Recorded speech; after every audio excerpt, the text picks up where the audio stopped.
Évangile de Matthieu, chapitre 20.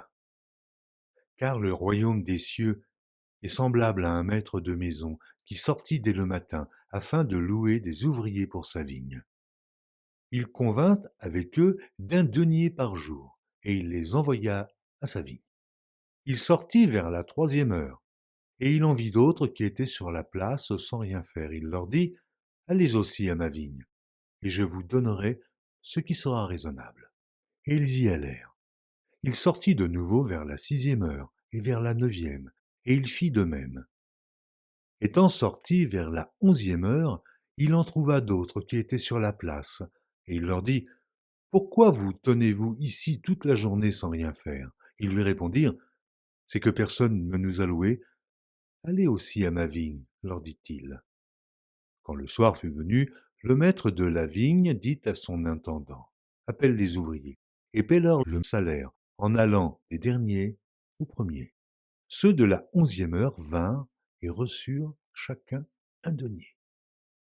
Les premiers vinrent ensuite, croyant recevoir davantage, mais ils reçurent aussi chacun un denier. En le recevant, ils murmurèrent contre le maître de la maison et dirent, ces derniers n'ont travaillé qu'1 heure, et tu les traites à l'égal de nous, qui avons supporté la fatigue du jour et la chaleur. Il répondit à l'un d'eux, mon ami, je ne te fais pas tort. N'es-tu pas convenu avec moi d'un denier? Prends ce qui te revient, et va-t'en. Je veux donner à ce dernier autant qu'à toi. Ne m'est-il pas permis de faire de mon bien ce que je veux, ou vois-tu de mauvais œil que je sois bon? Ainsi, les derniers seront les premiers, et les premiers seront les derniers. Pendant que Jésus montait à Jérusalem, il prit à part les 12 disciples et il leur dit en chemin, voici, nous montons à Jérusalem, et le Fils de l'homme sera livré aux principaux sacrificateurs et aux scribes, et ils le condamneront à mort. Et ils le livreront aux païens, pour qu'ils se moquent de lui, le battent de verge et le crucifient. Et le 3e jour, il ressuscitera. Alors la mère des fils de Zébédée s'approcha de Jésus avec ses fils et se prosterna pour lui faire une demande. Il lui dit, que veux-tu? Ordonne, lui dit-elle, que mes 2 fils que voici soient assis dans ton royaume, l'un à ta droite et l'autre à ta gauche. Jésus répondit, vous ne savez ce que vous demandez. Pouvez-vous boire la coupe que je dois boire? Nous le pouvons, dirent-ils.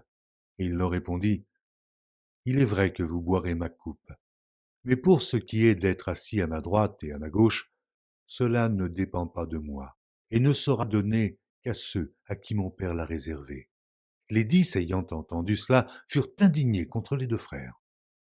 Jésus les appela et dit, vous savez que les chefs des nations les tyrannisent et que les grands les asservissent. Il n'en sera pas de même au milieu de vous. Mais quiconque veut être grand parmi vous, qu'il soit votre serviteur, et quiconque veut être le premier parmi vous, qu'il soit votre esclave. C'est ainsi que le Fils de l'homme est venu non pour être servi, mais pour servir et donner sa vie comme la rançon de plusieurs. Lorsqu'ils sortirent de Jéricho, une grande foule suivit Jésus, et voici 2 aveugles, assis au bord du chemin, entendirent que Jésus passait et crièrent « Aie pitié de nous, Seigneur, fils de David !» La foule les reprenait pour les faire taire, mais ils crièrent plus fort « Aie pitié de nous, Seigneur, fils de David !» Jésus s'arrêta, les appela et dit « Que voulez-vous que je fasse ?» Ils lui dirent « Seigneur, que nos yeux s'ouvrent !» Ému de compassion, Jésus toucha leurs yeux, et aussitôt ils recouvrèrent la vue et le suivirent.